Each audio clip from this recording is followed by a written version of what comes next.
Welcome to Nice and Blunt. I'm Adam Mariancho. We got a game tonight. It's week 4, Thursday night football between the Arizona Cardinals hosting the Seattle Seahawks. Who you going to start and who you going to sit?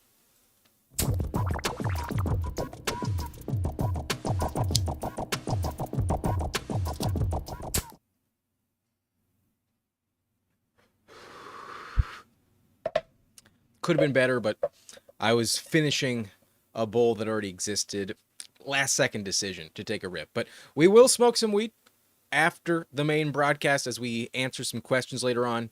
But as the video starts, let's just get acclimated. I just want to mention, I am glad I chose to pivot to doing these live. I used to struggle to get them done by 2:30 p.m. and then I got to edit, I got to import, I got to do all this shit on YouTube. It takes time and end up posting it late. This is definitely the way to go. So let us begin. We're going to talk about this game and say who we are starting, who we are not. And the first thing to bring up would be the injury report, where I got to mention the Arizona Cardinals are pretty banged up for this game. They are nowhere near 100%. We all know about James Conner going down last week. Their running back situation is definitely up in the air with Trey Benson as the starter. That is the biggest impact on offense. But overall, they have 15 total players that are either out or on IR. The Arizona Cardinals are pretty depleted overall. So on offense, the main player of note would be James Conner.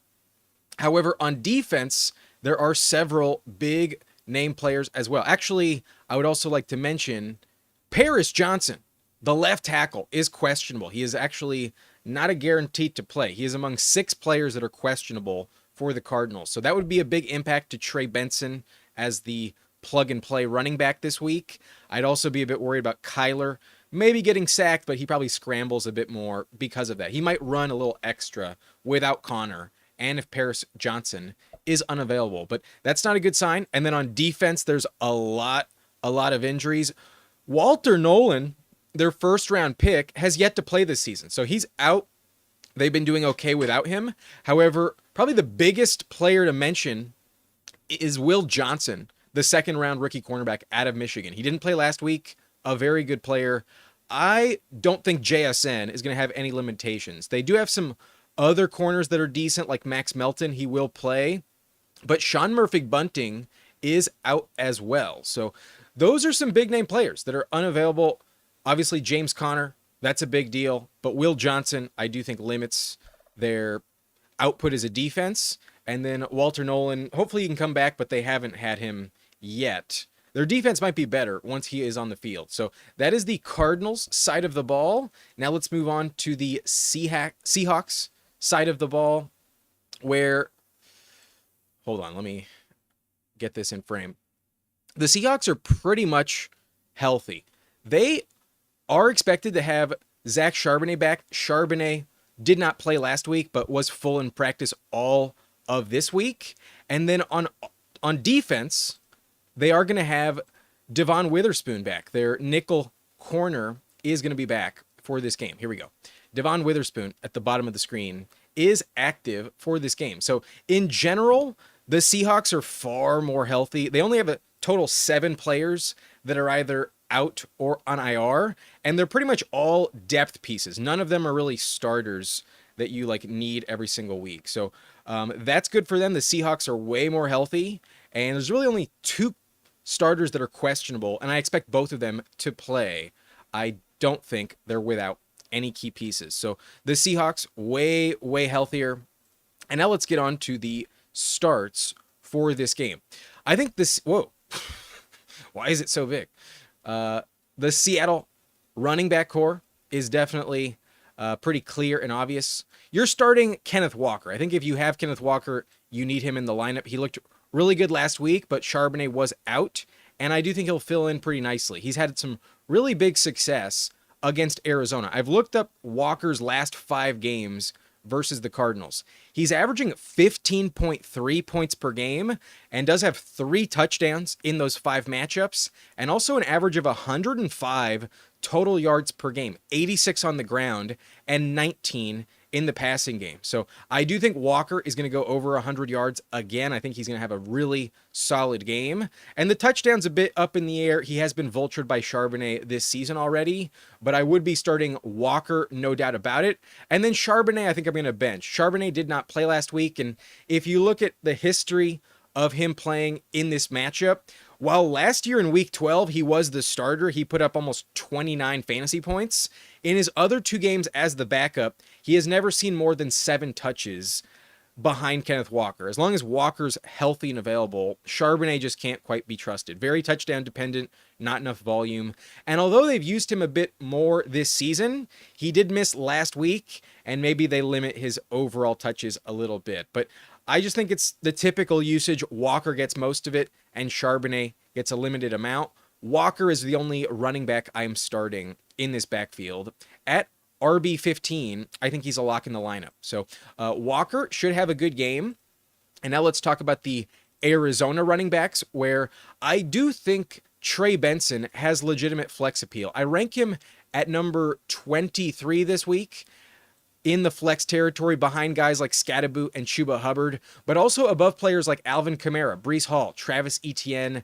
I don't like the matchup for Javonte Williams or DeAndre Swift this week, so I do think Trey Benson is a legitimate top 25 running back. I think the volume will carry him, and so far the Seahawks have been much tougher against the pass than the run. So I think he'll be all right, hover around 10 points in fantasy. It's going to be very touchdown dependent, but if he does crack the end zone, I think he goes over 12 fantasy points. I think he'll have around 13 and a half, because although there's limited experience for him in this backfield, last week when he filled in for James Conner, he had 10 rush attempts for 42 yards. He also had 4 targets, 3 catches for an extra 9 yards. So he was not efficient, but the volume was decent. He didn't get the full game to himself. Starting from snap 1 as the guy, I think will bode well for him, because last year in week 18, James Conner did go down and there was a backup starting in his place. Sadly, it was not Trey Benson. We would have had a good sample size to know exactly how they would use Benson when Conner is unavailable. However, he was inactive, so instead they started Michael Carter last year in week 18 as the starter, the backup for Conner.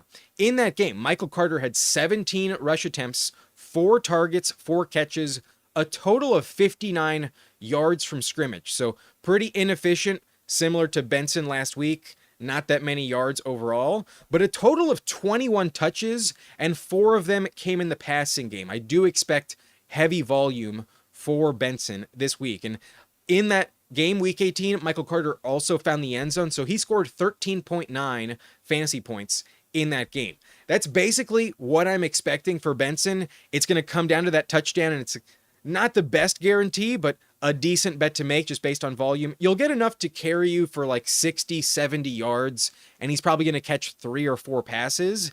Will he find the end zone? If he does, he goes over 10 points. If not, he will give you about 8, 7.5, something like that. That's my projection on Trey Benson this week. So you don't have to start him, but I do think he's a viable floor play, decent flex option. I would rather go Trey Benson than Alvin Kamara this week. However, I don't think Amari DiMercado factors in at all in this backfield. I did not rank him, and maybe I'm surprised. Maybe he gets some touches, but last week he only had 2 carries after James Conner went out. That's definitely not enough to use DiMercado in fantasy. He's not a factor. I only worry about Benson in this backfield. He's the only one I would consider in my lineup. So start Kenneth Walker and flex Trey Benson. I think you can reasonably have both of them in the lineup this week.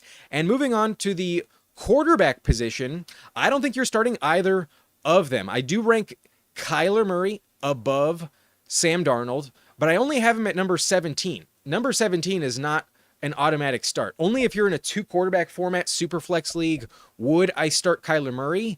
And based on the Blunt League, the subscriber league fantasy settings, he ranks exactly right here as quarterback 17 in fantasy so far. And he's been pretty mediocre.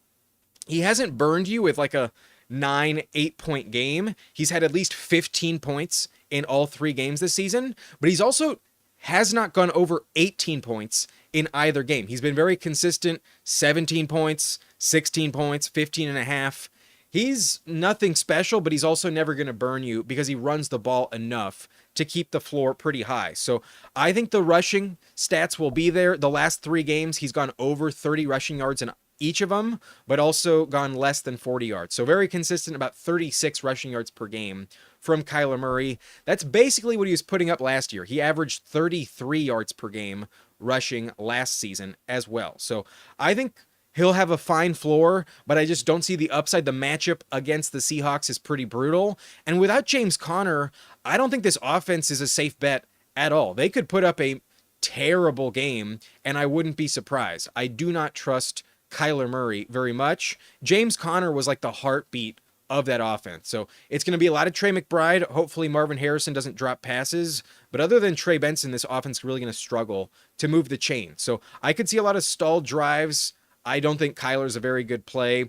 I looked at his last 4 games versus Seattle as well, and he's also really mediocre, an average of 16.3 points per game. That's basically what he's averaging this season as well. So very lackluster, nothing special. An average of 245 yards passing, 5 touchdowns in those 4 games, 3 turnovers, and 30 rushing yards on average. Not a single rushing touchdown. So pretty much exactly what he's been doing so far this year, about 16 fantasy points. I'm not excited to put that in the lineup. So I would bench him unless it's a 2 quarterback league. I'd also like to bring up last year against the Mike McDonald Seattle Seahawks defense. He failed to go over 20 rushing yards in both of those games. They actually held him to very limited scrambling in that matchup. Without James Conner, I still think he's going to run a lot, so I'm not worried about that. But it is a factor. If he's not running very much and you take away 2 points, that's pretty brutal. Less than 15 would really suck from Kyler. So I'm going to bench him, not excited at all. And then I'm also going to bench Sam Darnold. I just haven't seen enough from Sam Darnold in the fantasy department to think he's a safe play. So far, Darnold is averaging just 12.6 points per game, but a lot of that is because he sucked in week 1. He's actually been a little bit better the last 2 weeks, but just like Kyler, nothing elite. In week 2, he had 15.8 fantasy points, and then last week he had 16.7. So he's failed to crack 20 points this season. Not good enough for fantasy. Only in a super flex format would I start Kyler Murray. Otherwise, bench both quarterbacks. Don't think they're good options this week. So that's unfortunate, but we got some better matchups overall. If you look at my top 10, I think Justin Fields and Bo Nix are going to go off this week. I rank both of them in the top 5. And then there's some weird matchups for like Jalen Hurts, Baker Mayfield. Jaden Daniels just got banged up, so I'm not so sure about him this week. I love Bo Nix, Justin Fields, and Caleb Williams, Daniel Jones this week. Those 4 I have very high expectations for in the top 4. I would definitely bench Kyler and Darnold for anyone in my top 12. But let's move on to the wide receiver position, where if you have Jackson Smith-Njigba, JSN, you got to be really excited. He's been phenomenal. He's my wide receiver number 4 this week. A must start. He's getting so much volume, and he's pretty much locked in to high production, especially with Will Johnson doubtful. I'm not worried about the matchups. That was really the only lockdown corner that could limit him a little bit. So JSN, a lock in the lineup. However, Marvin Harrison Jr., I think should be benched. I do not rank him top 35. I have him at number 38.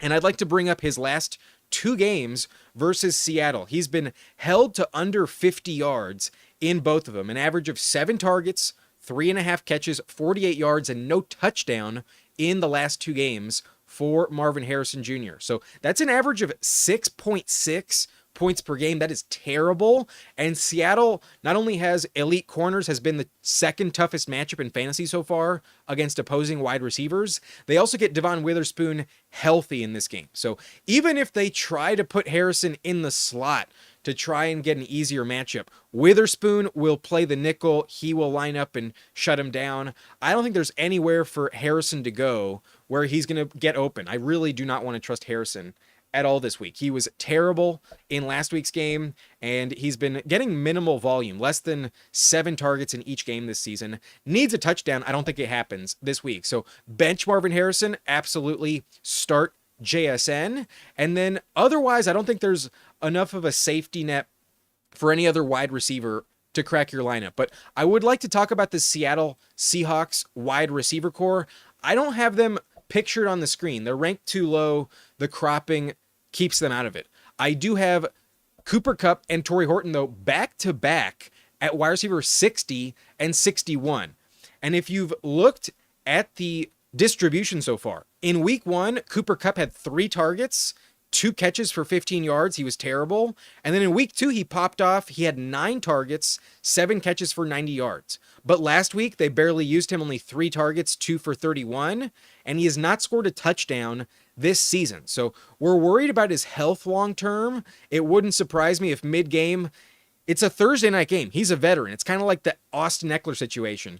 It's possible he gets hurt and goes down for the year. He's an older player who's dealt with injuries the last few years. I'm worried about Cooper Kupp long term. And that's why in the subscriber league, I did pick up Tory Horton off the waiver wire this week. I think Tory Horton's actually a very good bench stash if you have the room for the depth. And I see some really high upside. In the last 2 games, Tory Horton's been phenomenal. In week 1, he had a bagel, but in week 2, Tory Horton had 4 targets, 2 catches for 32 yards, and scored a touchdown.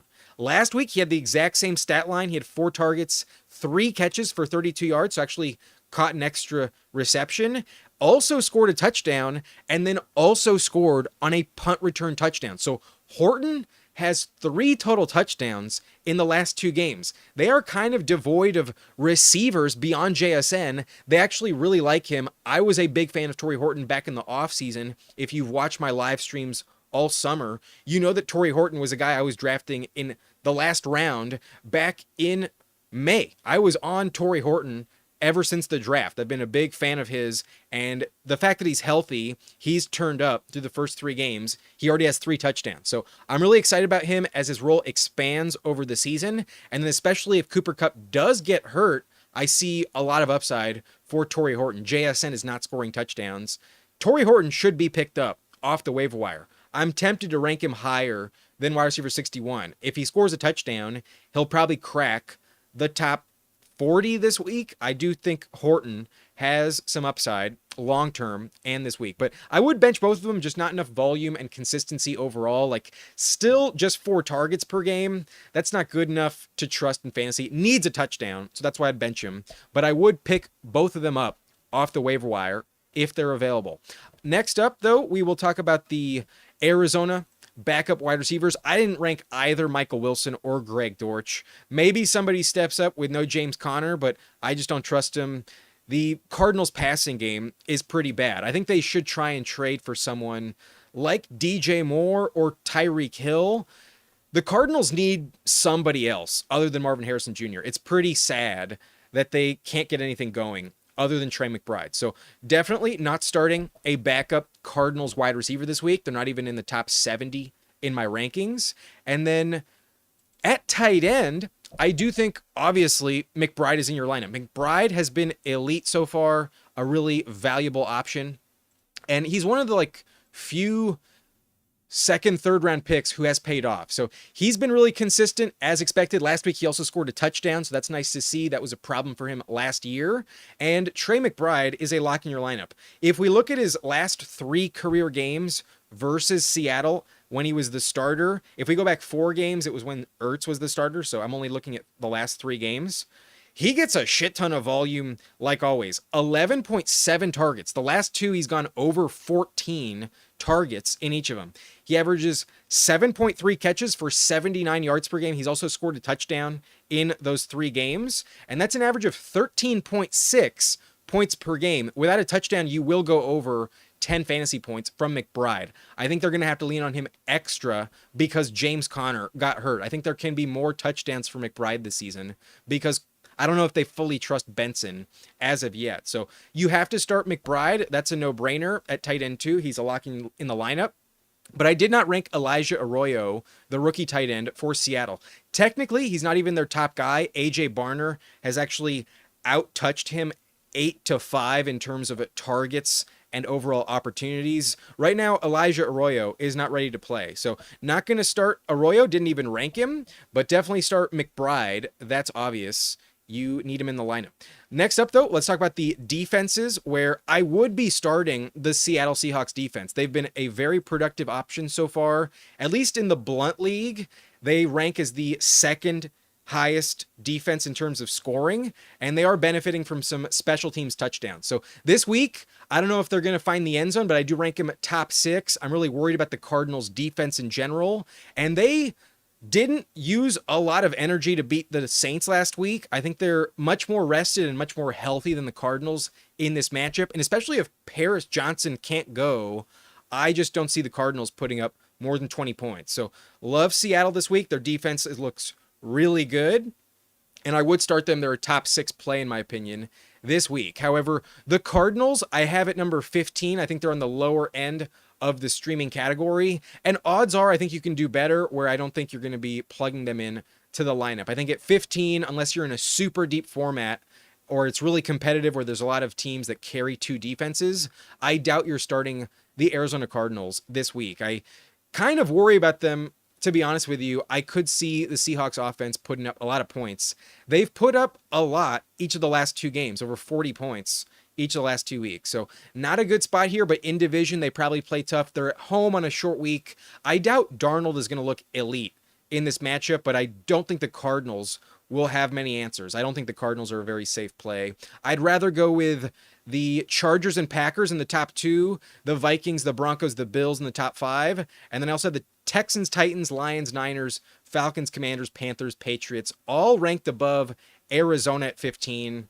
I'll be hammering out all my rankings tomorrow, but for now, I don't think the Cardinals are a must start. Definitely start the Seahawks, but not Arizona.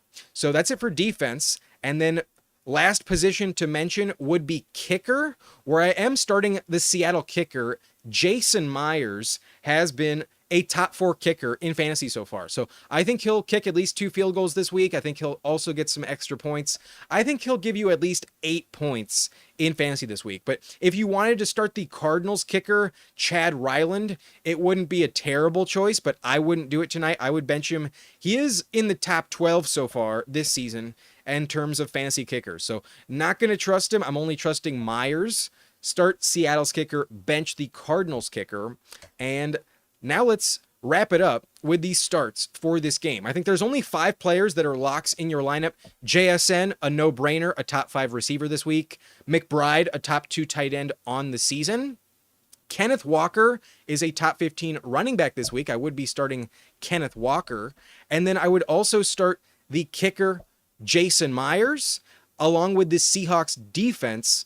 I think they're both top 10 plays at their respective positions. So those 5 need to be in your lineup, in my opinion. But then there's only 2 players I would consider flexing, and one of them is Trey Benson. The other is Kyler Murray. So Kyler is a quarterback. If you're in a 1 quarterback league, you should be benching him at QB 17. Not going to start him if I don't have to. But in a super flex format, I would probably keep him in the lineup. I think he'll definitely go over 15 points, but definitely not crack 18.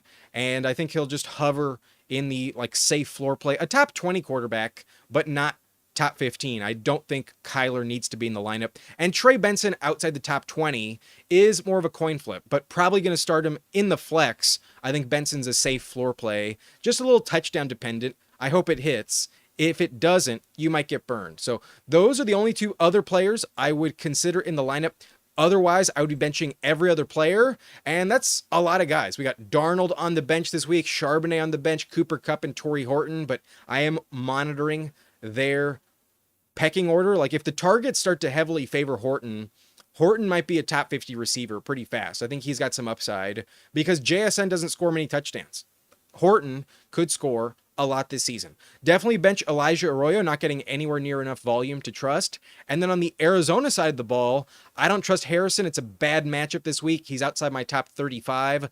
I would bench Harrison pretty easily. Unless you're stuck with him, I would not want to do it. I'm also benching the other backup receivers, Michael Wilson and Greg Dortch. Not safe enough plays. And then the Cardinals defense is kind of on the bubble, but a little too low to start. I would bench them. And then I would also bench the kicker. I doubt you need to be rostering Chad Ryland this season. So that's it for my start sit decisions. If you're joining the stream late and you missed most of it, you can always rewind and play it back at 1.5 times speed. Odds are you'll catch up. And if you got some questions, I'll be answering them over the next 20, 30 minutes. But I also bring up the final score prediction in these videos. And here it is. This is what I'm expecting tonight. I believe the Seahawks will win 27-17. So a 10-point victory. That's what happened last year in 2 games against Arizona last season with their head coach, Mike Macdonald.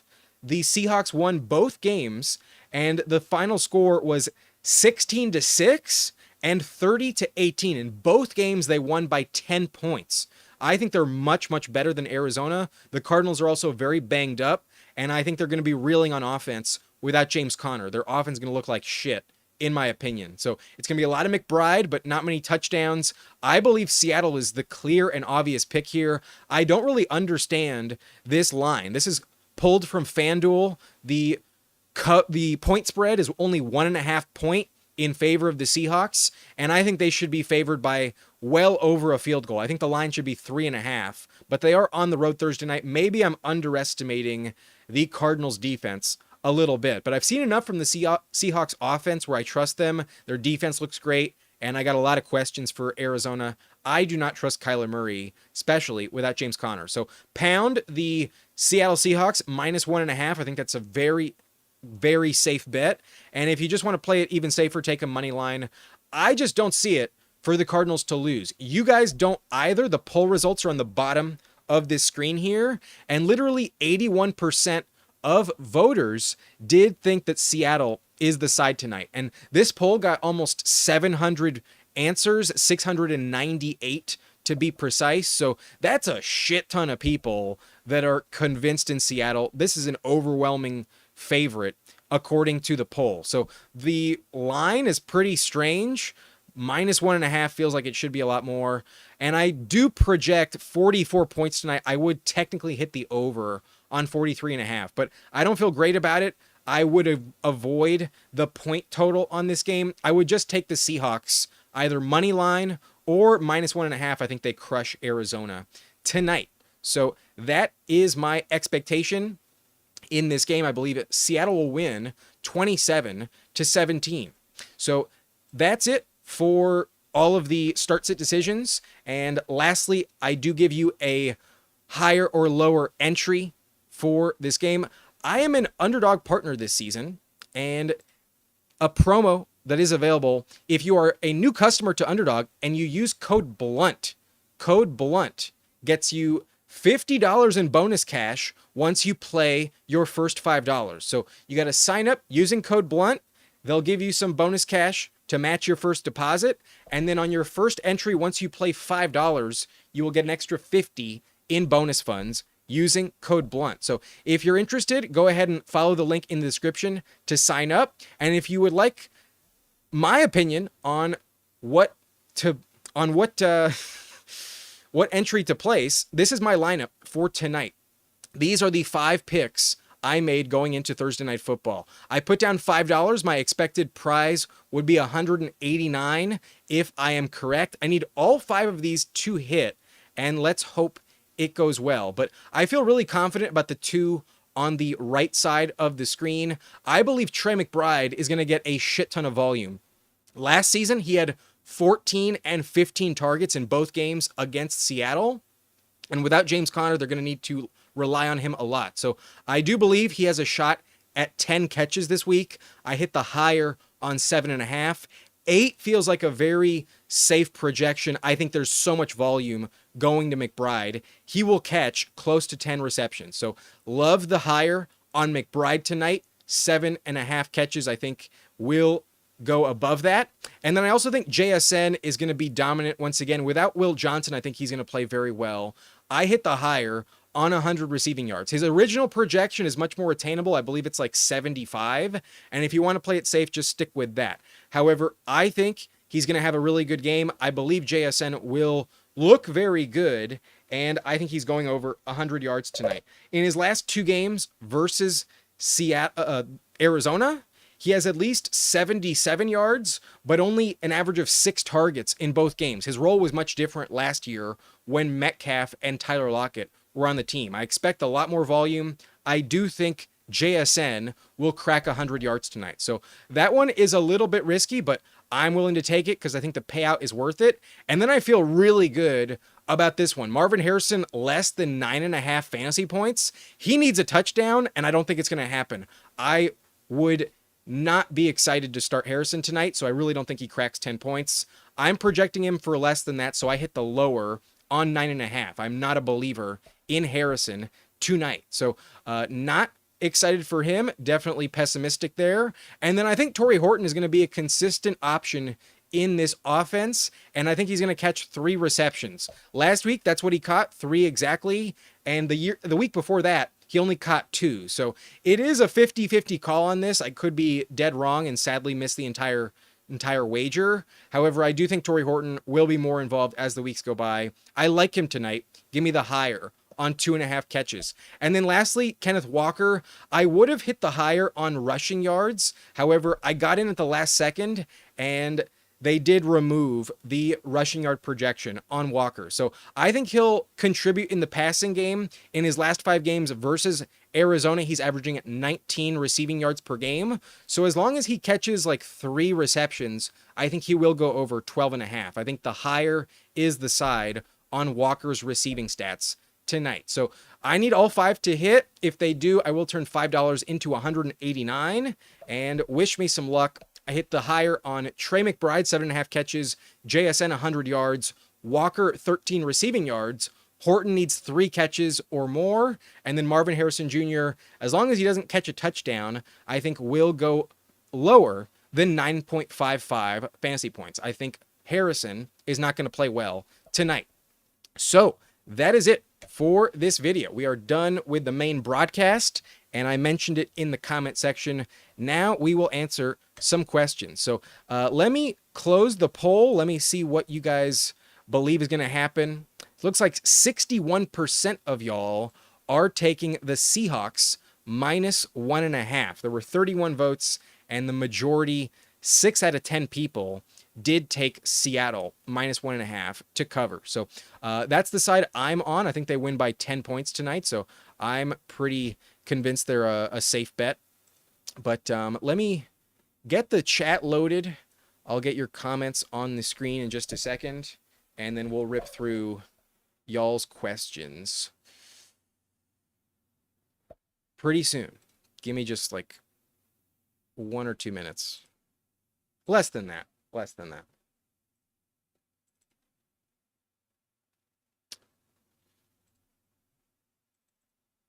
I just got to get this graphic set up, and then we're good. Okay. Okay. Daniel McDonough has the first comment. Asking, Drake May or Bo Nix this week, and Scatterboot or Pollard this week? Thank you. I would 100% go Bo Nix this week. I love the matchup for him against Cincinnati. In prime time, they've lost the last 2 games, and Sean Payton's offense can look amazing against the Bengals. I would 100% go Bo Nix. I'm worried about the Panthers matchup. They've been tough this season. I would take Bo Nix. I think he plays really well against Cincinnati. You're also asking Scatterboot or Pollard, and I have those 2 ranked really close together. I think it's like literally 2 spots, but I do have Pollard a little bit higher than Scatterboot. Scatterboot probably gets the same amount of volume as Pollard does, probably more receptions. However, I think Pollard has a safer shot at the end zone. I think Pollard will play very well against the Texans. So the Chargers matchup for Scatterboot is pretty bad. That's the only reason I would fade him. And good luck, but I personally would go Pollard. I have them so close, though, that honestly just take whoever you prefer. I would trust your gut and play the guy you want. I got Pollard at 19 and Scatterboot at 21. So that's really negligible. It's not that big of a deal. If you want to go Scatterboot higher than Pollard, be my guest. It's pretty similar between the 2. Kells is asking Trey Benson or Cortland Sutton in the flex. I'm going to go Cortland Sutton. I love the Bengals matchup. They're banged up in the secondary as well, and I have not seen enough from Benson to know exactly what I'm going to get. So even though the volume keeps his floor pretty high, I'm not sure about a touchdown this week. I think Benson's pretty touchdown reliant, and Sutton, I think, not only is a safer bet for the touchdown, is a lot safer just from a yardage standpoint. I would 100% go Cortland Sutton. I rank him as a top 15 receiver this week. Benson outside the top 20. Give me Sutton in the flex. And then you're also starting Devontae Adams and Ricky P. I'd go Sutton over Ricky P personally. So for me, it's between Benson and Ricky P, and that's a little bit more of a toss-up, but I would go Ricky Pearsall. I would take Pearsall above Benson. So bench Benson. Good luck with Sutton and Ricky Peer.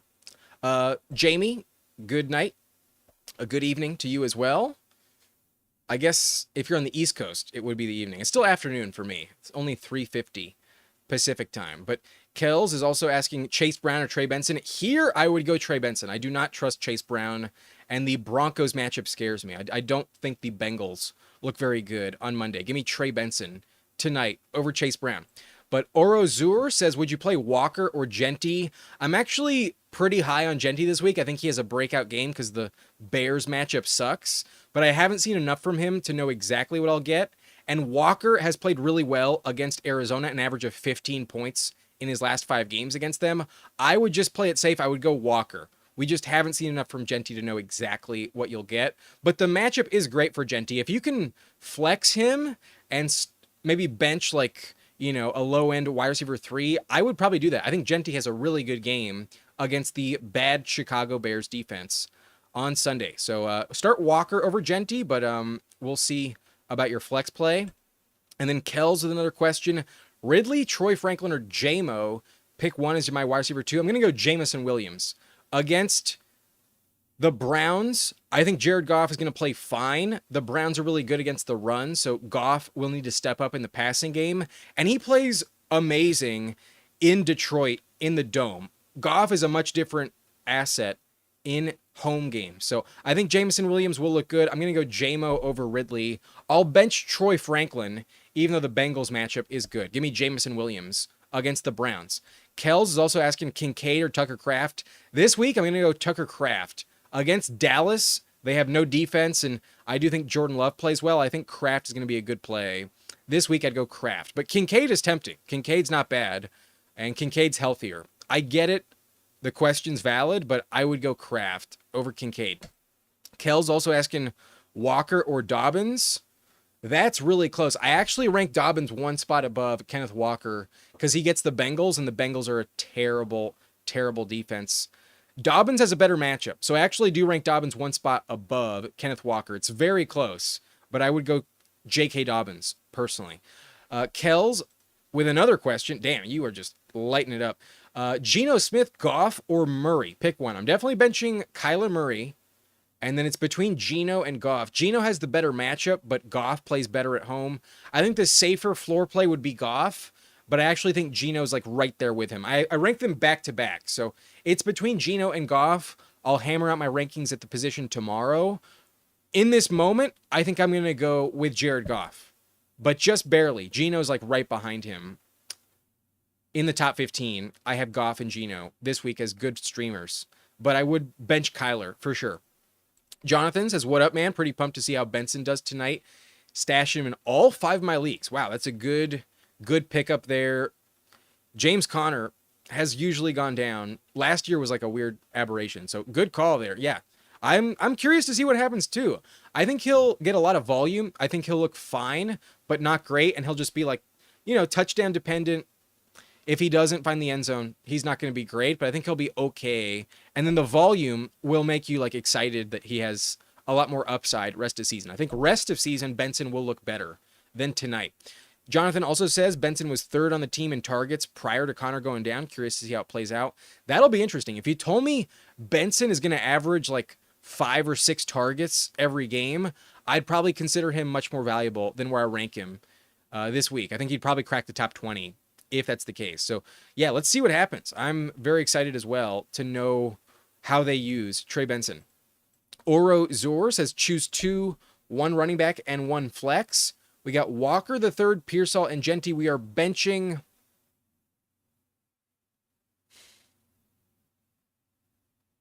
Damn. I think I'm gonna bench Genty. I don't want to do it. I actually want him in the lineup. If you tell me that Brock Purdy is the starter, then I will go Pearsall. If you also tell me that Juwan Jennings is active, then I would go Genty. So if Mac Jones and Juwan Jennings are going to play in San Francisco, then I'd go Genty. If it's Purdy at quarterback and Juwan Jennings is inactive again, then I would go Pearsall. But I'm definitely starting Walker at running back. And then I think I'm going to go Genty at the flex unless Purdy and Juwan are... Purdy needs to start and then Juwan needs to be inactive for me to go Pearsall. That's how I would do it. I think I would start Genty and Walker. Beast of the East says Benson or Sutton in half PPR. I'm going to go Sutton. I've seen more from Sutton. I trust Sutton a lot more. I think Sutton finds the end zone pretty easily this week against Cincinnati. Give me Cortland Sutton over Trey Benson. Wooly is asking Trey Benson or Cam Scattaboo. Here I'm going to go Scattaboo. Not a great matchup for either of them. It's technically better on paper for Benson, but I think Scattaboo is going to get more receptions, and I think Scattaboo's actually a little more explosive and talented. Benson has been hard to understand how good he is. Like last year he sucked, and then he's actually been efficient this season, but only in like 1 or 2 games. Last week he was not efficient at all. So I think Scattaboo will give you more yards and more catches. I will go Scattaboo. And then the touchdown will be, pretty random for both. I think the floor is a little bit safer with Cam Scattaboo over Benson. Josh Carrero is asking, do I think Romeo Doubs is wide receiver 1 on the Packers since Jaden Reed is out? Neighbors and Wan'Dale Robinson had big games against the Cowboys. Yeah, I've been struggling to rank the Packers receivers. Yesterday, I felt like I ranked them all too low just because the Cowboys matchup is so fucking good. It's giving up over 41 fantasy points per game to the position. So I actually really want to get a Packers receiver in my lineup, but I personally believe it is Matthew Golden. I could be wrong. Golden might not pop until after the week 5 bye, but I think Golden is who they want to be the top target, and I don't think I would start Romeo Doubs in this game. He could fucking crush, though. I might be way off base. I rank him at like 45, I think, this week, and I kind of want to put him in the top 35. I think Dobbs is actually a really interesting flex play. But you could tell me that Dontavian Wicks has a great game and then the other 2 suck, and I wouldn't be shocked. Like, I just don't know exactly what to project in the Packers receiving core. But I want one of them in my lineup. I want to chase some of the upside. I think I would go Golden, though, as the top receiver in Green Bay. I don't quite trust Dobbs enough. Or Wicks. It's all kind of up in the air in the Packers receiving core. I think I trust Golden the most. Josh Carrero is saying, hope Tucker Kraft plays. I think he will. If he doesn't, though, then Golden and Dobbs are going to be really good starts. I would upgrade Golden and Dobbs a lot if Kraft is inactive. If Kraft plays, though, Kraft's going to be an elite start like he was 2 weeks ago. Mark Da Silva is asking full PPR, start 1. We got Swift, Keon Coleman, or Wan'Dale Robinson. The Chargers matchup, I think, is too scary with Jackson Dart making his pro debut. So I'm going to bench Wan'Dale Robinson this week. And then I just don't know where the targets are going to go every week in Buffalo, where even though Keon Coleman has elite upside, he could be a great play. He can also burn you for less than 5 points. Keon is really volatile. So even though he's interesting and against New Orleans, I think it could be like a really, really high-end scoring option for him. I think I'd go Swift. I think just the floor of DeAndre Swift getting no competition from Monangai or Roshan so far is just too safe to bet on. I don't like his matchup against Las Vegas this week. I actually fade him quite a bit. But I think from a floor standpoint, especially in full PPR, he probably catches at least 3-4 receptions. I think Swift is the safest play. I would go Swift here over Coleman, and I would definitely bench Wan'Dale against the Chargers. The Chargers scare me a lot. So give me Swift. I think just based on volume, that's the best play of the 3. Julian Sanchez says, try trading Chase Brown for Judkins in a PPR league. Yes, I would rather have Quinshon Judkins over Chase Brown. I have very low confidence for the Bengals offense. And Chase Brown right now is averaging 2 yards per carry. Meanwhile, Judkins is averaging 5.5 yards per carry. Judkins looks really talented so far, and it looks like Jerome Ford and Dylan Sampson are fading really fast. I don't think Judkins is going to see much less volume than Chase Brown, and he's going to do way more with it. I think Judkins is way more valuable right now than Chase Brown, which is sad to say given where you drafted Chase Brown. But give me Judkins over Chase Brown. We buy homes near you in a non-PPR league. Should I start Kyler Danny Dimes or Geno Smith this week? I would go Danny Dimes. I think the Colts are legit. Their offense is pretty good. And Danny Dimes also offers the rushing value that you get from Kyler Murray. So I don't like the upside on Kyler. I think he's just a floor play for like 16 points. And even that, I don't think is that valuable. Geno has a great matchup this week. The Bears, I think, are going to be a really good spot for him at home. I think he looks really good. However, Danny Dimes has looked way too good in order to fade. I'd go Indiana Jones, Daniel Jones of the Colts in this lineup. I would start them. Looking for upside going against Jalen Hurts. I think this is a good week to be facing Jalen Hurts. He has a very bad track record against Todd Bowles, and I think Danny Dimes is the way to go. Give me the Colts quarterback among those three. But Fantasy Woat is asking, saw your rankings, but would you put Jamar or Tet in over Pickens in full PPR? No, I would start Pickens. Even though the matchup is bad against the Packers, at some point the garbage time will factor in. Pickens is going to get way too many targets. I got to start him. In primetime Sunday night, I'd go George Pickens over Jamar Chase.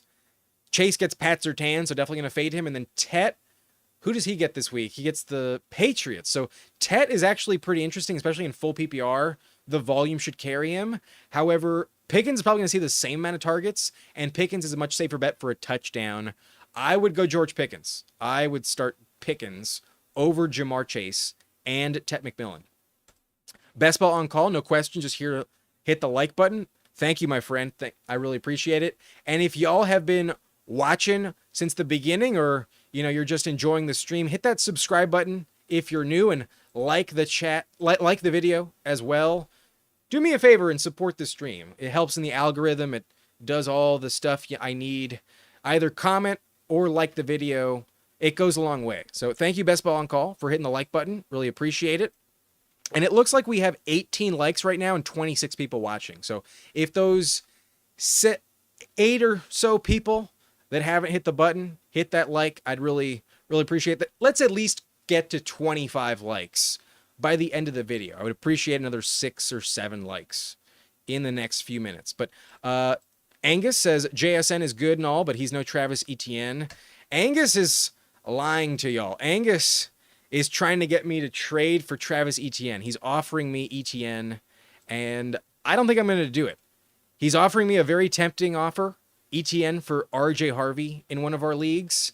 However, I have Dobbins, and I think if Dobbins goes down, I have a league winner in RJ Harvey. So on paper, I should make this trade. It's pretty obvious right now this week who has more value. Travis Etienne is probably a safer play.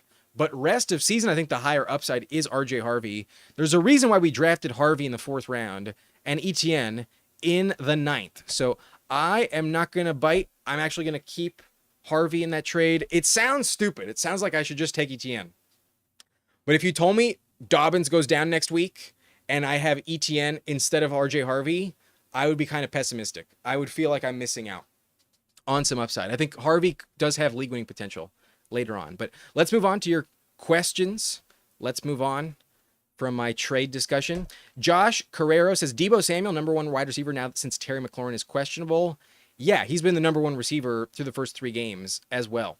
But Jorge is asking play 2, Benson, Pearsall, A.J. Brown.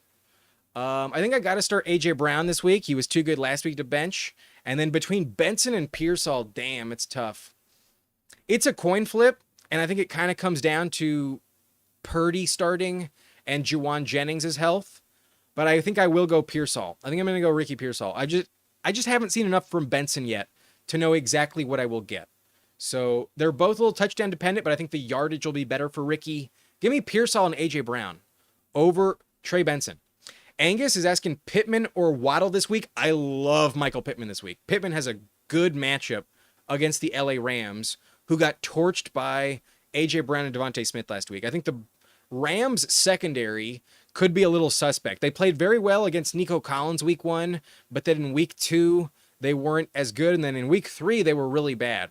I think Pittman is going to be very good this week. Give me Michael Pittman instead of Jalen Waddle. I think Pittman has a much better game, much higher likelihood of finding the end zone. Angus is also asking Jamo or Trey Tucker. You wrote Jamie Jami. Is that JMO? I assume it's JMO. If it's JMO, then there's no way I'm benching JMO. Trey Tucker, I don't think is that legit. Let me know in the comments if this is actually Jameson Williams. But if it is, that's definitely who I'm taking. Otherwise, I can't think of anybody else it would be. It's got to be JMO. Give me Jameson Williams, 100% over Trey Tucker. SATX says, what up? Just got home, rolling one now. And that reminds me, I need to pack this bowl. I want to catch up on the comments, but I also want to smoke. And we have an hour before kickoff. I'm going to take my time. I'm going to pack a bowl while I answer some more questions. But you're also saying I have K9 tonight, but Marv on the bench, which means he will get 100+ yards, but can't risk that. I know. Once you fully bet against Marvin Harrison, that's when he shows up and finds the end zone. But I just don't trust him. He's bad. He's such a bad pick. He looks so much worse than we expected. But his dad took a while to really pay off as well. I think in year 3 or 4, that's when Harrison will start to pop. His dad wasn't all pro until year 4. He looked good in year 3, but then he got injured. And then in year 4 for the rest of his career, he was all pro until like his last season before he retired. Marvin Harrison Sr. took a while to get going. And that's what's happening with his son. It's the same situation between father and son. Josh Carrero says, this is my lineup for week 4. We got Josh Allen, Bucky Irving, Tony Pollard, Jacoby Myers, Deebo Samuel, Tucker Kraft, Romeo Doubs, Bills defense, and Cameron Dicker. Good luck with Doubs. This is definitely the matchup I'd want to go after if I'm ever going to start Doubs, but obviously it does feel a little risky. Sensei is asking Jamar Chase or Jordan Mason. This sounds so crazy given where we drafted Jamar Chase, but I'm going to bench Jamar Chase for Mason. I don't fear the Steelers defense at all. I think they're going to play really well. The Vikings look good this week in Dublin. And Jamar Chase against Pat Surtain with Browning, no thank you. Not if I have Mason, who's going to get a shit ton of volume. Give me the running back Jordan Mason over Jamar Chase. Wooly says, cut Breece Hall for Quinshon. Definitely pick up Quinshon, but you have another option to drop other than Breece Hall. You should not be dropping Breece Hall for Quinshon Judkins. You can drop somebody else. I'm sure you can find somebody else. But 100% pick up Quinshon Judkins. He looks legit. Carrero says, remember Derrick Henry just had under 3 fantasy points against the Browns defense. Now Gibbs has to go versus the Browns. Yeah, but that's a different situation. I think they were resting Derrick Henry because they didn't rest him in week 1. Usually Derrick Henry ramps up with a slow game in week 1, and they used him a lot against the Bills in week 1. So instead, they barely used him against the Browns. And they won. It was fine. They won comfortably. I'm not going to worry about Derrick Henry's week 2 performance. I'm really not. Don't fearmonger on Jahmyr Gibbs against the Browns defense. But I do acknowledge their defense looks really good, especially against the run. I'm not worried about Gibbs, though. Jamie says, I don't trust Benson this week. Here's why. Week 1, McCaffrey had 3.1 yards per carry. Week 2, Jalen Warren had 3.4 yards per carry. Week 3, Kamara, 2.3 yards per carry. Yeah, the matchup is scary, but there's not that many places for the ball to go. You know, like if they are going to score touchdowns, they don't normally go to McBride. Harrison's a hard player to trust. He's never scored against Seattle. Otherwise, all those touchdowns were going to Connor. Like, that's why I'm still considering him a decent flex play, but hyper touchdown dependent. That's a very good point, Jamie. The yard per carry against Seattle has been brutal. So that's why Benson is just a flex play. But Twisted Folk is asking flex Benson or Jacoby. I love the Bears matchup this week, and we saw the upside for Trey Tucker in that Raiders offense last week. I would 100% go Jacoby Myers. I know I'm getting a safe floor from Jacoby Myers. Even though last week he wasn't that great, he still had 63 yards on like 3 catches. And that's a safe floor. That's basically the floor you're going to get from Benson if he doesn't score a touchdown. I would go Jacoby. I think there's way more upside with Jacoby this week. Love his matchup against the Chicago Bears. In half PPR as well, yeah, I'd still go Jacoby. Angus is asking, any thoughts on my Mason for Tet trade in the Blunt League? Right, we did just have a trade in the Blunt League about an hour ago, Jordan Mason for Tetero McMillan. I get the excitement on Tet, but honestly, I think where Mason stands right now, I think I'd rather hold on Mason. Like, I would have preferred to get another 2 games of value out of him. I would have rather stuck with Mason through the end of the Europe trip. He gets a game in Dublin against Pittsburgh. I think he's going to look really good. Then he gets the Browns, which is not a good matchup, so maybe that's not the best spot for him. And then he gets the bye, and then after the bye, there's a chance that Aaron Jones comes back. So if Aaron Jones comes back and stays healthy, then you probably win the trade. But if Aaron Jones at the age of 30 is not the same player or just misses extended period of time, I would rather have Mason on my roster. So I do like Tetero McMillan a lot, a very high floor option. But I think from an upside standpoint in the short term, Mason definitely is the side to take. And then long term, I do think Mason could still have more upside because Aaron Jones at 30 years old is not the safest play to stay healthy. So at the moment, I think the team getting Mason won the trade, but I think it's close enough where it's kind of splitting hairs. It's a relatively fair trade, but I think Mason is the more valuable option as of today. David is saying Trey Benson over Chase Brown this week. Yes. I would go Trey Benson over Chase Brown. Don't feel great about it, but I would do that. I would take Benson over Chase Brown. Swavey JP says trade Judkins and Travis Hunter for Henderson. I think you're giving up too much. Travis Hunter is kind of a drop candidate, so honestly, I don't think that moves the needle at all. It just kind of sounds like it's good. If you told me that Ramondre Stevenson loses the job and like never gets it back, then I'd rather have Henderson rest of season. But as of this moment, I don't know what Stevenson's role is going to be, and that's why Henderson is kind of up in the air. Today, I think Judkins has more value, but Judkins also has the suspension risk.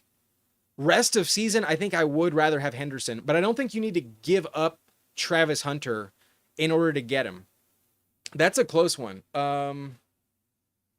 I think I'd still rather have Travion Henderson. My preseason take was definitely on board with Henderson, but it was mainly because we didn't know what to expect from Judkins. Now I think Judkins looks really good. I think they're going to be kind of similar rest of season. I think straight up Henderson has more upside because the Patriots offense is better, and that's why I'd rather have Travion. But it's not a safe proposition. It's not that safe. So it's a gamble, but I think, yeah, I'd rather have Travion than Judkins straight up. I would not want to give up Judkins and Travis Hunter, though, for Henderson. I think that's giving up too much for Travion. Also, are we starting Judkins or Benson this week? I'm starting Judkins. I like Judkins a lot. He's been very efficient, 5.5 yards per carry through the first 2 games. And last week he did it on the Packers defense. The Packers is a legit matchup. He really impressed me against Green Bay. Kells is asking Jordan Mason or Genty. I'm going to go Jordan Mason 100%. I've seen enough from Mason to know the volume's going to be there, and I do like his usage projection this week. He should really dominate against the Steelers. The Steelers are going to be slow, much more jet-lagged because they're the veteran roster in that Europe game. Give me Jordan Mason over Genty. But Kells also asking Chase Brown or Egbuka this week. I'm going Egbuka 100%. Already starting Adams and Ricky Pearsall. I'd go Egbuka over Ricky P, but I'd go Ricky P over Chase Brown as well. Definitely bench Chase Brown. Kells, good luck there. Josh Carrero is asking Romeo Doubs had 151 yards, 6 catches, and a touchdown when he played Cowboys. That's pretty enticing, man. Like, I get it, bro. The Cowboys matchup is really tasty. If you want to start him, go for it. I acknowledge I might be ranking Doubs like way too low. I'm probably going to upgrade Doubs in my ranks over the weekend. This is a valid point. I'm assuming I'm taking your word for it that it's accurate. I'm not going to assume you wrote it out and looked it up and lied to me. If that's legit, then yeah, Romeo Doubs is probably a much better play than I'm ranking him. I get it. Good matchup against Dallas. Kells saying, note, Chase Brown playoff schedule is amazing. And at that point, maybe Joe Burrow's back. So good luck making the playoffs with Chase Brown. But if you do, That's something to look forward to. For now in week 4, I'm not worried about the playoffs too much. I'm more concerned about getting there. Suave JP is saying, we starting Benson over Judkins? No, I'm going Judkins this week. And I'm taking... I already answered this trade question. Jonathan says, hot take, Isaiah Bond edges out Tillman as wide receiver 2 in Cleveland before the season ends. I don't think so. Could he edge out Jerry Jeudy? Maybe. Nah, I don't think Bond will have much relevance this year. I think Tillman's fine. I don't think Tillman's going anywhere. Unless he suffers another concussion, I still believe that Tillman will retain his job. Patrick says, trade Chase Brown for Debo. If you can, yeah, I'd much rather take Debo. I think the team with Debo has much higher odds than the team with Chase Brown to make the playoffs. I would panic on Chase Brown. He's looked terrible, and the offense I don't think is going to be much better. I would be worried about Chase Brown. You're also saying you lost CeeDee Lamb and need a wide receiver 2, so definitely Debo helps there. Terry's injury could keep him out 2.1. I don't know. I'm not sure what this is. 12-point PPR. You're asking me. You're showing me your roster here. Okay, this is just a little too much information. I'm gonna move on, but get Debo for Chase Brown. Jamie says, I missed the beginning, but Purdy or Goff. If Purdy is active, I think I'd still go Goff. Goff plays so well at home. And then Purdy, I don't think will run as much with the toe injury. I would take Goff. I think Goff has a higher floor than Purdy this week. I agree with this, Jamie. Do not do that. But Jonathan says, Angus offered me Pittman for Harvey in the subscriber league. Denied. Yeah. He seems to be wanting to get Harvey right now. But to give up Pittman, that's too much. He's asking me to give him Harvey in exchange for ETN. It's hard to pass, but I think I actually don't want to give up Harvey, honestly. Angus says, I'd rather drop my kicker than Breece. 100%. Do not drop Breece Hall. Jonathan is very happy that Angus traded Jordan Mason the week that they play each other. Yeah, I'm kind of surprised that Angus didn't try to get one more week out of Jordan Mason. A little surprised on that, but he likes Ted McMillan. He wants to run his team his way. Saki says, start 2, Walker, Kamara, or Breece Hall. Definitely starting Walker. And then Kamara versus Breece Hall. That's a true toss-up. I think Breece has more yards this week. I like his matchup against Miami. But I also worry about his touchdown production. I think I'm going to go Kamara, but I don't feel great about it. I have them both very, very close together. So it's a toss-up. I think Breece is actually the safer floor play, but Kamara might find the end zone, hopefully. Honestly, I think I'm starting to regret my ranking as I'm talking it through. I think I'm going to go Breece Hall over Alvin Kamara. So I would start Walker and Breece Hall. Bench Kamara. Josh Carrero says, hope Aaron Rodgers scores touchdowns on the Vikings defense. I don't think he will. I'm actually really low on the Steelers offense this week. I'd be very concerned about their Dublin game. They're going to be jet lagged. They're much older than the Vikings roster overall. And the Vikings defense is really good. I have some major red flags on the Steelers offense this week. Last week, they did not look very impressive. They kind of lucked into a win. And I'm worried about them in the early time window. RGQ says, I need help starting 3 receivers, 2 running backs, and 1 flex in a half PPR format. We got Amon-Ra, Nico, Rome, Keenan, and QJ, and you need 3 of those receivers. You got to start Amon-Ra and Rome, and then I think I'm going to start Nico Collins over Keenan and QJ.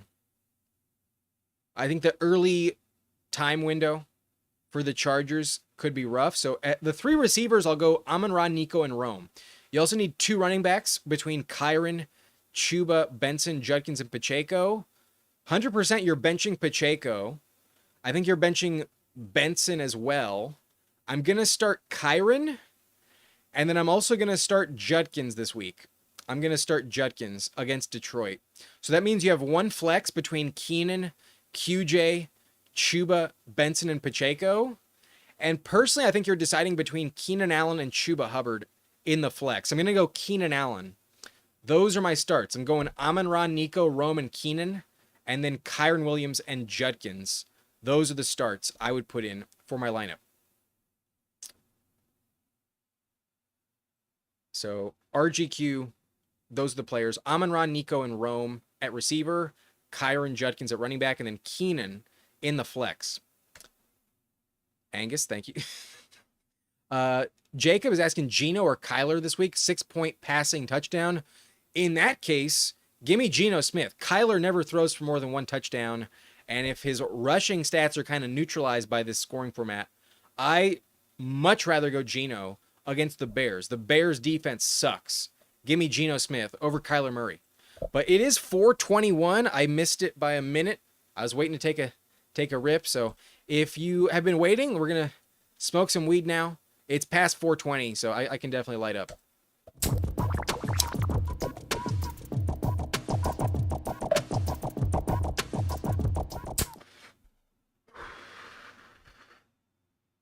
All right. Feels good. Feels good. But we got Twisted Folk asking Indiana Jones or Herbert this week. 6-point passing touchdown. I'm still going to go Herbert. The Giants defense is fucking terrible.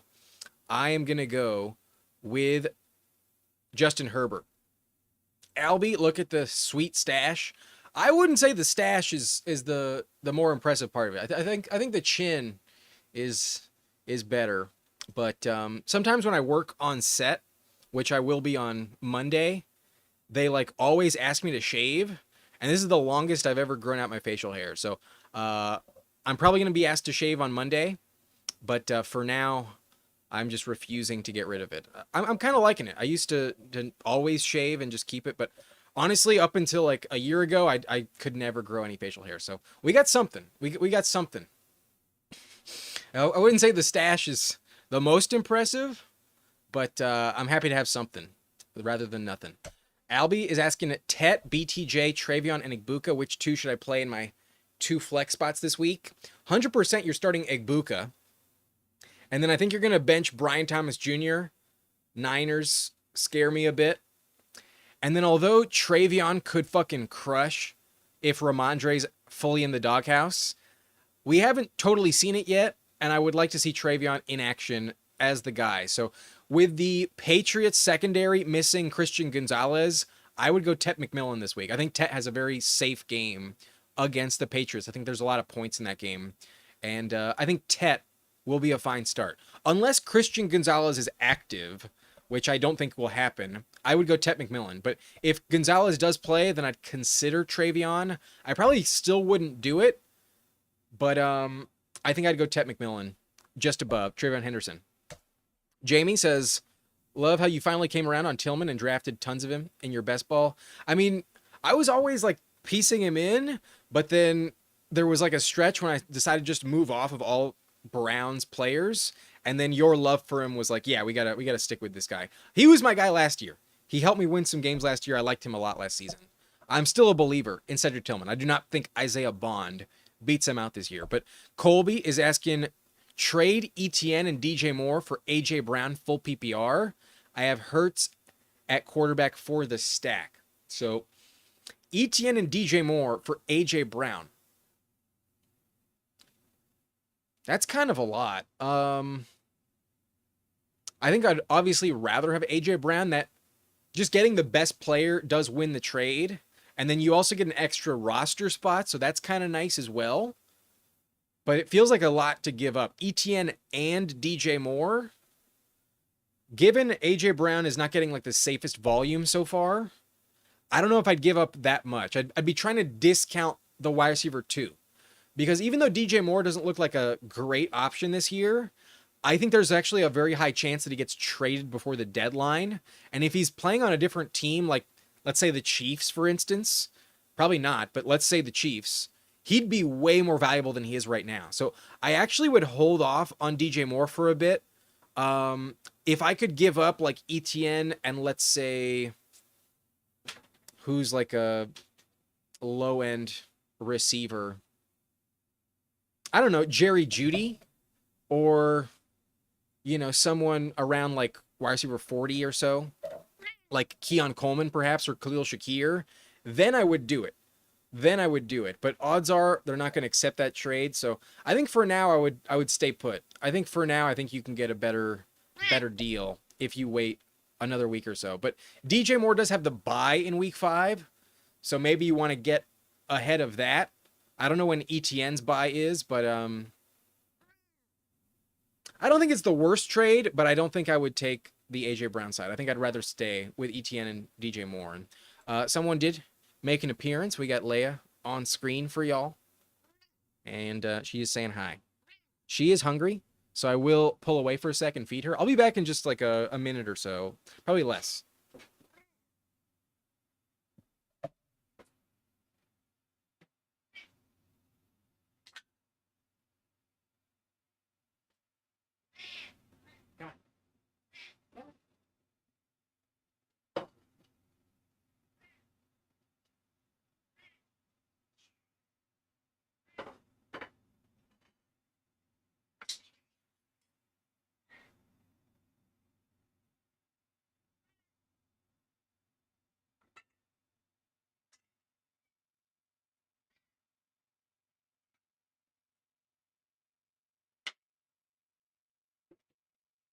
Okay, it's definitely time to feed the cat.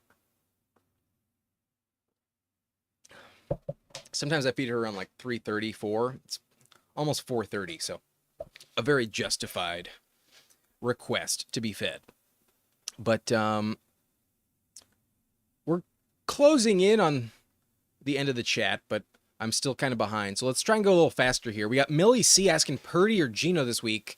I kind of want to pump the brakes on Purdy for a moment. I don't think he'll run as much this week, so that's kind of like a big part of his value. If you told me you take away 20 rushing yards from Purdy this week, I don't think he's that good. So I would go Geno. The matchup against Chicago is amazing. I'll have my quarterback rankings tomorrow, and we'll know more so if Purdy's even going to play. But I would go Geno Smith regardless. I like the Bears matchup at home for Geno more than Purdy. Seth Denker says, expecting a big day out of McBride. I am. I think rest of season with Connor going down, McBride becomes even more of a safe option because the only problem for McBride was touchdowns. And in Arizona, most of the touchdowns had always been going to James Conner. So now they got to pivot elsewhere. I don't know if Benson is just going to slot right in. So I do think McBride will have more touchdowns rest of year than he would have if Conner had stayed healthy. I think McBride's going to have a very good season. And this week, he probably goes over 8 catches. My projection tonight, I did hit the higher on Trey McBride, 7.5 catches. So I think a very good game. Last 2 against Arizona, he's had 14 and 15 targets in both of those games. I like McBride a lot tonight. Tony Romero says, afternoon, half PPR, flex Pickens in bad matchup, or gamble on Henderson. Appreciate it. I'm going to hold off on Henderson. I think it's a little too soon to know exactly what the touch split in the Patriots offense going to be like. And the Panthers have looked a little better on defense this year. It's not as an elite a matchup as it was last season. So I don't think I trust Henderson enough to bench Pickens.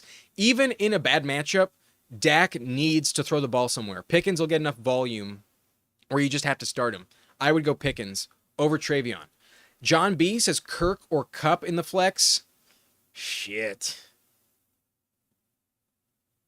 I think I have Kirk ranked higher, but I think you could probably do better. Last week, Christian Kirk had 8 targets, but in week 2, Cooper Kupp had 9. So there's a shot for both of them, but I don't like Kupp tonight. I think Kirk is a better play against Tennessee. I think I'll go Christian Kirk, but I think you can find a better option. I really do. Honestly, I think I'd rather roster Tory Horton than Cooper Kupp rest of season. Albie says rip it. Let's do one more. Let's do another rip.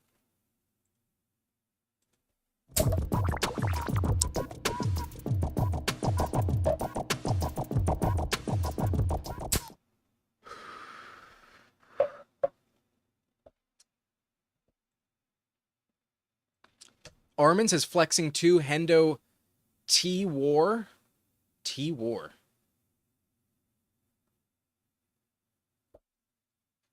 Who the fuck is that? Franklin and Tucker. Who the fuck is T War? Since I don't know who that is, I'm gonna bench him. We're gonna go with oh, Tyler Warren.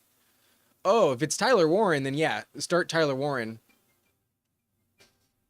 And then the other option, I think I'm gonna go Henderson. I think I'll go Henderson as the second option. But Franklin's really tempting. Tucker's really interesting. Damn. I wish you could fill in a third because there's some upside from Franklin that'd be more interesting. But I think I'm going to go Henderson. I'm going to go Tyler Warren and Trayvon Henderson.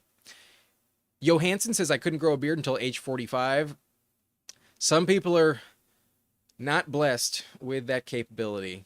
I'm 30 years old, and this is the best I can do. This is the most facial hair I've ever had in my life, and I'm 30 years old. Swavey JP says my 3 running backs are Warren, Benson, Judkins, and Travion. Fuck my life. I think you'll be okay. I think Travion's going to get better. Jalen Warren looks pretty decent. I think they're all getting way better as the season goes on. I think you're actually in decent shape. Judkins looks legit, and Travion will pop sooner or later. I think your running back core is actually kind of fine. You don't have like a top 10 guy, but you actually have like 4 top 20 options, top 25 options. I think it's fine. Armin says Albie the racist dragon is a hilarious search. I'll check that out maybe. Colby says for another league, Herbert or Caleb 4-point passing touchdown this week. For context, I'm starting Ladd as well. I think I will go Herbert, but it's very close. I think I have Herbert at 5 this week, and then I have Caleb at 7. It's really close. You could go either way, but I think I would go Herbert. I think a safer floor with Herbert, higher upside with Caleb.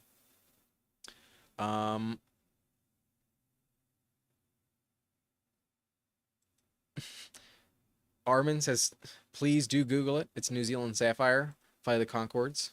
Oh, I love Fly the Concords. The hippopotamus, the rhinoceros. My lyrics are bottomless. The most beautiful girl in the room. Fly the Concords are dope. Once I ran into one of those guys, I don't know which, the one without the glasses. Once I was at a restaurant in LA in like Silver Lake, and I ran into the guy from Flight of the Concords, the one without the glasses, and just said, "Hey man, love the show," and then just kept it moving. But that was a good show. I remember that back when I was in like middle school. That shit was on. That was a good show. They got some good songs. But Jonathan says Isaiah Bond moves different. I liked him better than Golden coming out of college. That's a strong take. More than Golden. That's a strong take. For character concerns, it makes sense why he went to the Browns. He was undrafted, if I don't recall. They did give him a good contract. It was like fully guaranteed, but for like $3 million, if I'm not mistaken. I think he'll factor in, but I don't think he'll beat out Tillman this year. Maybe next season, but not this year. That's how I stand on the matter. But Austin Kissinger says Kenneth Walker or Benson tonight. I'm definitely going Walker. Walker's averaging 15 points against Arizona in his last 5 career games. And Benson gets a tough matchup. Benson, I need to see. He's pretty touchdown dependent. Got to prove it before he has more value than Walker. I would only start Walker of the two.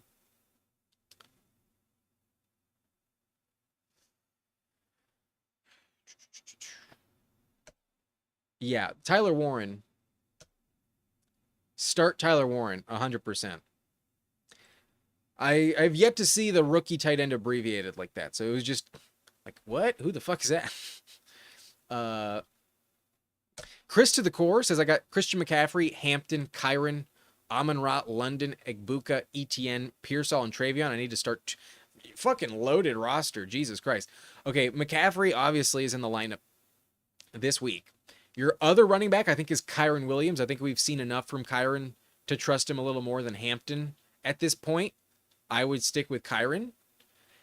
And then receiver, obviously, Amon-Ra is in the lineup. I would go Egbuka over London. London's been very disappointing. And then in the flex, too soon to go Travion.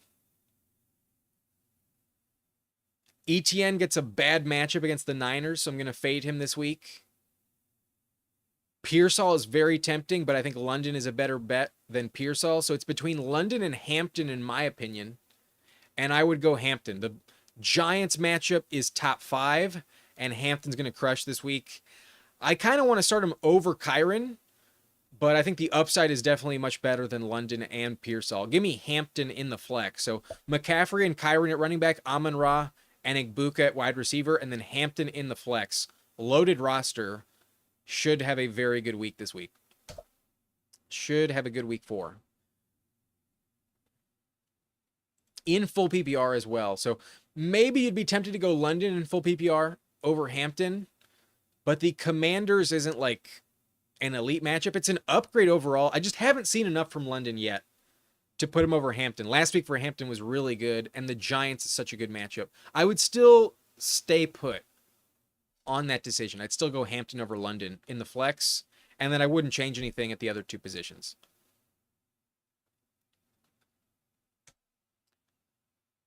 AS says pick one between Warren, Etienne, and Benson.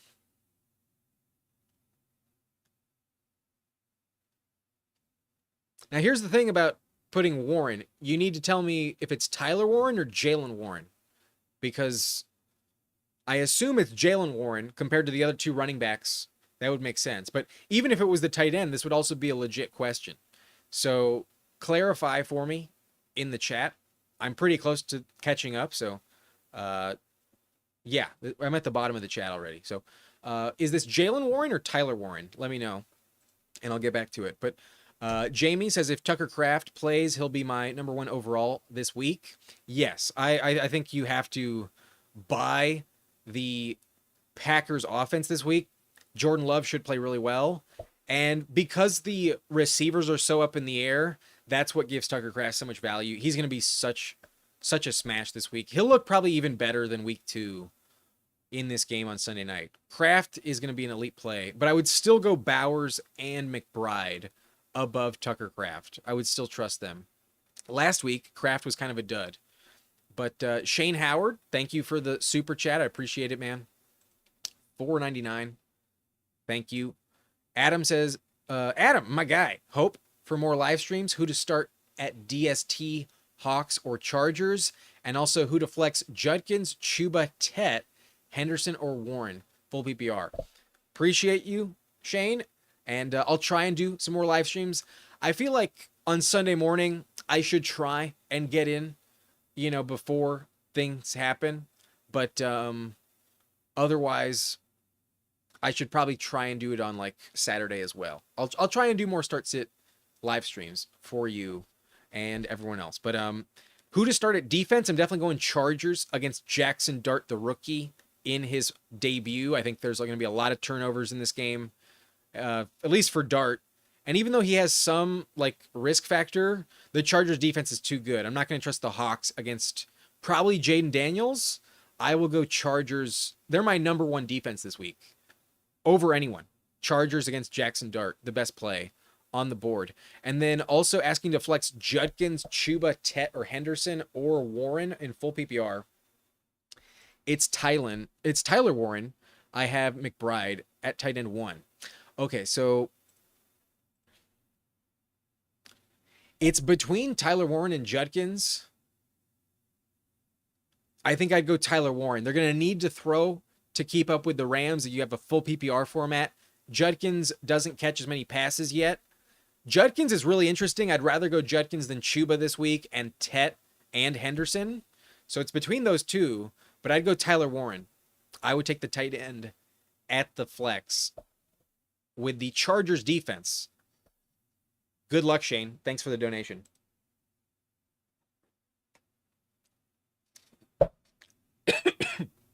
Excuse me. Austin says, thank you. And then AS did clarify we do have Jalen Warren. Excuse me. All right, that's a sign I should log off soon. So I'll give it another 5 minutes, and then I'll say peace out. But AS needs one between Jalen Warren, Travis Etienne, and Trey Benson. The volume has been too good for Warren. I'm going to take Jalen Warren. I think he means too much to the Steelers offense to bench right now. Etienne can get vultured. He's got a bad matchup against the Niners. And then Benson has a bad matchup. We haven't seen enough yet to know what to expect. So Warren averaging like 18 touches per game, if I'm not mistaken. Good usage in the passing game. I think the floor is the safest with Warren. I'd go Jalen Warren among the three. But Chris, appreciate you, man. Good luck. Suave JP says, draft Travis Hunter or Ingram. Need a kicker for my starting lineup.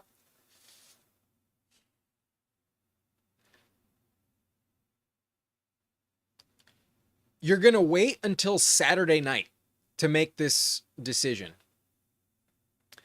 Because if you drop Travis Hunter or Ingram, somebody could pick them up and it wouldn't be good. But I think I'm going to drop Travis Hunter. I think that the Broncos could look really good on Monday night, and I think Ingram could have a really good game. Hunter, I don't really see going anywhere.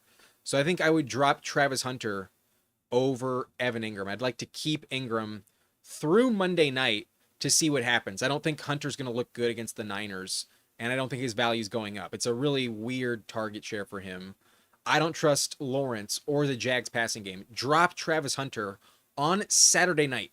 Wait until the end of the week, and you'll get a good kicker still available by then. If anything, no one's picking up a kicker between now and Saturday night. So wait until Saturday. That way the waiver period will roll over. It'll get locked on Sunday. And then if you want to go back to the player you dropped because you made the wrong decision, you could get Hunter on like Wednesday morning. You know what I'm saying? Like, wait until the end of the week to put Travis Hunter into the waiver period all the way through week 4 games. If you drop him now, somebody else could take him, and that might be a bad call. So I would hold on until Saturday and then get the kicker. Millie C is asking, am I crazy to flex Ferguson? My other options are Pollard and Pearsall with Bowers at tight end.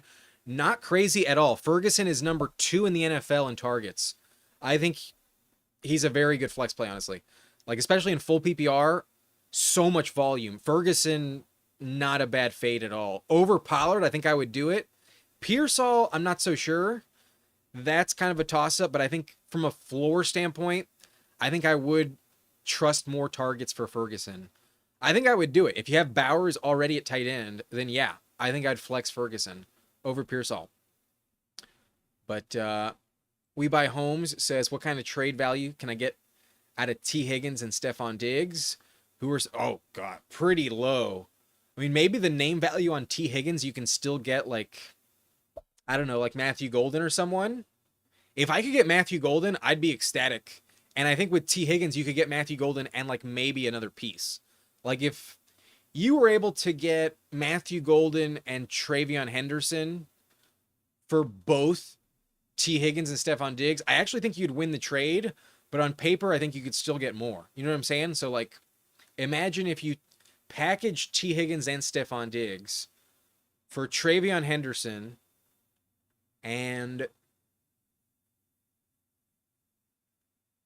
RJ Harvey. That'd be pretty valuable. That'd be pretty dope. But if you wanted a receiver back, then maybe pick up someone like, I don't know, I would shoot for like Jacoby Myers. I would be trying to acquire Jacoby Myers, and I think he's someone who still maybe isn't valued properly because he hasn't scored a touchdown yet, but his volume is insane. I would try to get Jacoby Myers and like RJ Harvey. I think that would be an insane deal, and you'd win the trade. And maybe like off of name value with T. Higgins alone, it would happen. But even if you just got Golden and RJ Harvey, I think you'd win the trade. I'd be fine to settle. Sometimes I'm fine looking like I acquired when I trade, just because I have the take that this is the player that will win it long term, especially early in the season. I will miss out on some short term value in the trade for long term getting the best players that have league winning upside. So that would be my target. A minimum of Golden and RJ Harvey to make the deal done. Try and get Jacoby Myers and RJ Harvey. But Jonathan says Isaiah Bond was predicted as a surefire first round pick before his legal troubles. and then he didn't get drafted. I do a Sunday morning start sit show before the games over at Going for Two channel. You're always welcome to come on as a guest anytime. Appreciate it, man. You have never emailed me. Send me an email at niceandblunt@gmail.com so that way we can maybe pin down a time. But Sunday morning might be the only ever time available. Suave says an idea of who to package Travis Hunter and JMO for. Jacoby Myers and Matthew Golden. Good luck, Swavey. Good luck, man. And then this will be the last 3 questions. Seattle defense or Pittsburgh defense this week? I'm going Seahawks. Give me Seattle tonight. And then we buy homes. Crazy enough, someone dropped Henderson. You got to pick him up. Have RJ Harvey and Rice on my bench. Don't drop either of them, but you got to pick up Henderson if someone dropped him. That's a rookie mistake there. And then Niners, Chicago, Washington, or Jaguars for defense. I think I'm going to take the Niners this week. I think the Jags offense is suspect. And even without Nick Bosa, I still think they can play well at home. So I don't trust Chicago. Their defense is really, really bad. The Jags defense has actually been better than expected, but if Purdy suits up, you still got to worry about McCaffrey, so I wouldn't do that. And then Washington gets the Falcons. They could be a good start, but I've seen a lot more from the Niners so far where I would just go Niners. I think the Niners have the safest floor of these 4. I'd go 49ers.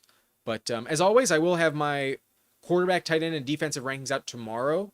So if you guys want my final take on that, wait for tomorrow's video. And hit the subscribe button. If you made it this far, it is the end of the stream. And hit the like button on your way out if you haven't done that either. So that's it for me tonight. It's been a fun one. And Jamie, yes, there is still a thing called email. You don't have to be 70 to use it. But peace out, everyone. Good night. Enjoy the game. I assume Seattle will win.